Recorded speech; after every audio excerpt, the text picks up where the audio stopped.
You are giving to your brain a second task to focus on. So your brain gets two tasks to focus on. It has to execute the first task, which is the natural one, listen to the person and try to talk to them. And the second task, it has to remember the rule and apply them. So it loses freedom because it has to do two things at the same time.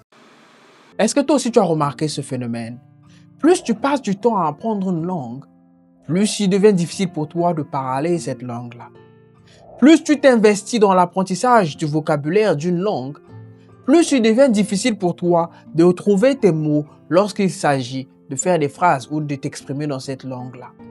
Mon ami, ce que tu vis est tout sauf un cas isolé ou même un hasard.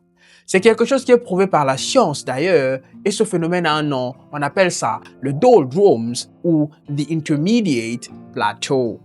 L'idée et le principe derrière ce phénomène, c'est exactement le paradoxe que tu es en train de vivre. Plus les gens s'investissent et s'appliquent dans l'apprentissage d'une langue, plus ils découvrent les erreurs qu'il faut éviter de commettre, plus ils découvrent les astuces pour pouvoir parler cette langue-là facilement, plus ils connaissent les règles et les principes de grammaire, plus ils multiplient les mots de vocabulaire qu'ils maîtrisent correctement, moins ils osent s'exprimer à l'aisement dans cette langue-là. Et tout ça légitime forcément une question. Est-ce que c'est devenu une mauvaise idée de s'investir dans l'apprentissage d'une langue? Pas du tout. L'apprentissage est un passage obligatoire. Mais quand la phase d'apprentissage devient un frein, là, il faut forcément faire quelque chose avant qu'il ne soit trop tard. Et c'est exactement ce que toi et moi, on va faire dans cette vidéo. Dans la première partie, je vais t'expliquer ce piège du doldrums. Comment se fait-il que plus tu apprends une langue, plus tu as du mal à parler cette langue-là? Et dans la deuxième partie, le professeur Tony va te partager un principe à mettre en place afin de sortir ou d'éviter le piège du doldrums.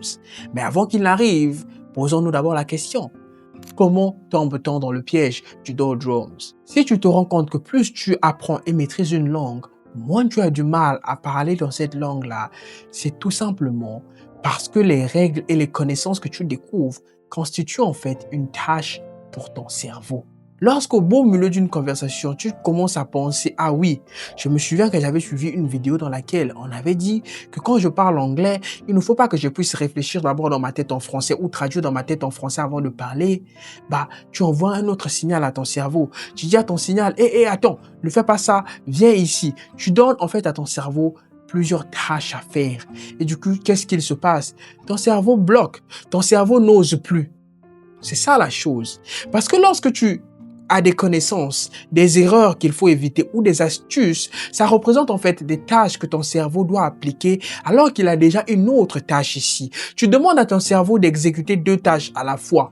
Je te la donne en mille.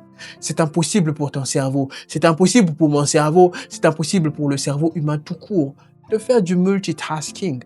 Et lorsque toi, tu as des connaissances ici, dans une langue qui est une compétence pratique, mais tu lui donnes des trucs théoriques à appliquer alors qu'il est censé être dans le pratique, ça devient un peu compliqué pour ton cerveau. Résultat, il bloque. C'est tout aussi simple que ça. Tes connaissances, les règles, tout ce que tu découvres là, lorsque tu veux les appliquer au beau milieu d'une conversation, tu demandes en fait à ton cerveau de faire deux choses à la fois. Ton cerveau est incapable de faire ça, ce qui fait que tu bloques, tu hésites. Lorsque tu as découvert qu'on dit « she has », non pas « she have », et qu'au beau milieu d'une conversation, tu te poses encore la question et tu te dis est-ce que c'est « she has » ou « she have » J'avais suivi ça. Tout ça là, ça te rend hésitant, ça te bloque, ça te rend hésitante, ça te freine. C'est en fait ça le paradoxe du doldrum. Les connaissances que tu accumules en théorie, c'est-à-dire she does, non pas she do, tu vois toutes ces choses-là, les erreurs qu'il faut éviter, ne pas traduire, toutes ces choses que tu apprends en regardant des tutos sur Internet, tous ces secrets que tu découvres pour soi-disant parler anglais trop rapidement ou arriver à s'exprimer, bref, toutes ces connaissances que tu as vont représenter en fait une double tâche pour ton cerveau au moment de parler. Ton cerveau doit d'abord exécuter la première tâche qui est en face de lui, c'est-à-dire tenir la conversation, s'exprimer. Mais tu lui donnes encore une seconde tâche, c'est-à-dire se rappeler qu'on ne dit pas « she has » ou peut-être que c'est « she have ». Bref, il y a même un doute, tu vois. Ton cerveau bloque, tout simplement. Et donc du coup, résultat, tu es hésitant, tu es hésitante lorsqu'il faut parler. Et c'est ça le paradoxe du doldrums. Plus tu en sais, plus tu vas naturellement hésiter. Il faut forcément que tu sortes du doldrums. J'invite le professeur Tony pour te parler d'une petite chose à mettre en place à partir d'aujourd'hui pour que tu évites à jamais ce fameux piège du doldrum, que tu ne te retrouves plus bloqué et que tu ne retrouves plus à stagner ou à régresser plus que tu es en train de progresser et d'apprendre une langue. The doldrums, or this feeling that you have that the more you learn a language, the worse you get at speaking this language, is just a proof. And it shows one thing: your brain has lost freedom. Because when you speak, your brain needs some freedom. It needs some space to think. But when you acquire knowledge and you ask to your brain to remember and apply this knowledge or this rule that you've just learned, you are giving to your brain a second task to focus on. So your brain gets two tasks to focus on.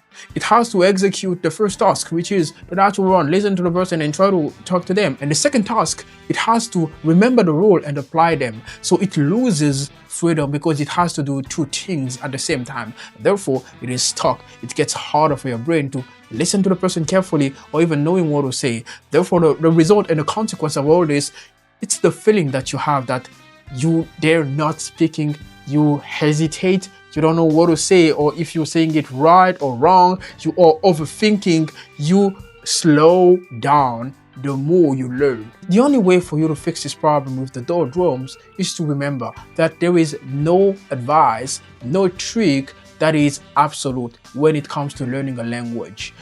If something is slowing you down, it's a non-negotiable one. Stop applying it. If an advice keeps you from improving in your language learning journey, please don't apply it. Be selective. You will get out of the doldrums or the intermediate plateau. Le doldrums, c'est une manifestation. Il traduit comment est-ce que ton cerveau a perdu sa liberté. Comment est-ce que tu empêches en fait ton cerveau de se concentrer sur une seule tâche, mais plutôt lui donne de se concentrer sur deux tâches, ce qui fait que ton cerveau freine, ralentit, ce qui te donne en fait, vulgairement parlant, l'impression que tu es en train de ralentir alors que tu es en train d'apprendre et d'accumuler le plus en plus de connaissances et que tu t'investis davantage dans ton apprentissage d'une langue. Mettre un terme aux doldrums, c'est redonner à ton cerveau sa liberté au moment où tu es en train de t'exprimer. Il n'est pas du tout question pour toi ici de t'arrêter d'apprendre des tutos ou de regarder des vidéos ou de chercher à progresser ou de chercher à réviser des mots de vocabulaire. Non. Mettre un terme ou sortir du doldrums, c'est juste redonner à ton cerveau sa liberté. Et pour ça, le conseil que je veux te donner ici, c'est simple. Rappelle-toi d'un principe. Dans l'apprentissage d'une langue, il n'y a pas un conseil qui est absolu. C'est-à-dire, si tu veux apprendre une langue, la méthode qui a marché pour toi peut ne pas marcher pour une autre. Inversement, ce qui marche pour quelqu'un peut être carrément un frein pour toi. Il n'y a pas de conseil absolu ici. Ça veut dire que tu n'es pas censé suivre à la lettre tous les conseils qui sont balancés sur Internet. Pas parce qu'ils sont mauvais, juste parce que les conseils qui marchent pour certaines personnes peuvent ne pas marcher pour toi. Et ce n'est pas parce que tu n'as pas suivi ces conseils-là que tu ne pourras jamais parler anglais ou ne pourras jamais parler la langue que tu es en train d'apprendre. C'est ça que je veux dire lorsque je dis il n'y a pas de conseil absolu. Et pourquoi est-ce que je le dis? Parce que le doldrums vient du fait que nous, on considère et on traite les conseils qu'on nous donne sur Internet ou qu'on apprend ou qu'on écoute les gens comme étant absolus. C'est-à-dire que si je n'applique pas ce conseil-là, il est impossible pour moi de parler. Je veux te rassurer d'une chose, ce n'est pas du tout le cas. Ce n'est pas parce qu'on a dit qu'il faut réfléchir directement en anglais que tu dois toujours réfléchir directement en anglais. Mon ami, si tu te rends compte que réfléchir d'abord en français avant de parler en anglais, c'est plus simple pour toi, suis ce conseil. Ça ne va pas t'empêcher de pouvoir t'exprimer en anglais plus tard. Parce que si tu t'efforces à toujours réfléchir en anglais lorsque tu parles en anglais, mais que tu n'y arrives pas, ça bloque, ça ralentit ton cerveau. C'est une double tâche que ton cerveau ne peut juste pas gérer et que ton cerveau ne veut juste pas gérer. Quand tu appliques ce conseil-là, ça devient le doldrums, ça te fait bloquer là. Mais quand tu n'appliques pas ce conseil-là, tu avances tant bien que mal, mais tu avances quand même. Et c'est ça mon conseil. Dès le moment où tu te rendras compte qu'un conseil te freine, dès le moment où tu te rendras compte qu'une connaissance est en train de te freiner, dès le moment où tu te rendras compte que le fait d'avoir appris ou compris ceci te freine, arrête d'appliquer ça. Parce que ça ne va pas t'empêcher de parler de toutes les façons. C'est censé te permettre de parler. Mais si ça ne te permet pas de parler, ce n'est pas en abandonnant ça que tu ne vas jamais arriver à apprendre ton objectif. Il y a mille et une manières d'arriver à parler anglais. Si cette manière que tu as vue, même si elle a l'air cool, te freine, abandonne-la. Il y a encore 1000 autres manières qui vont te permettre, applique les autres. Sortir du doldrums, c'est quelque part mettre un principe dans son apprentissage. Celui de ne conserver que les conseils qui nous permettent d'avancer et d'abandonner tout de suite un conseil lorsqu'il nous donne l'impression justement de stagner. Parce que tu le ressens et tu le sais tout de suite que depuis ou du moins quand j'essaye d'appliquer ce conseil-là, je n'arrive pas à m'exprimer. Donc du coup, tout simplement, la chose à faire, c'est quoi? Oublie ce conseil-là et continue. Ne garde pas ce qui te freine. Garde ce qui te permet d'avancer, tout simplement, et tu sortiras de ce fameux doldrums. J'espère que cette vidéo t'aura été utile. Je te retrouverai dès la semaine prochaine pour une nouvelle vidéo. Prends bien soin de toi. Ciao.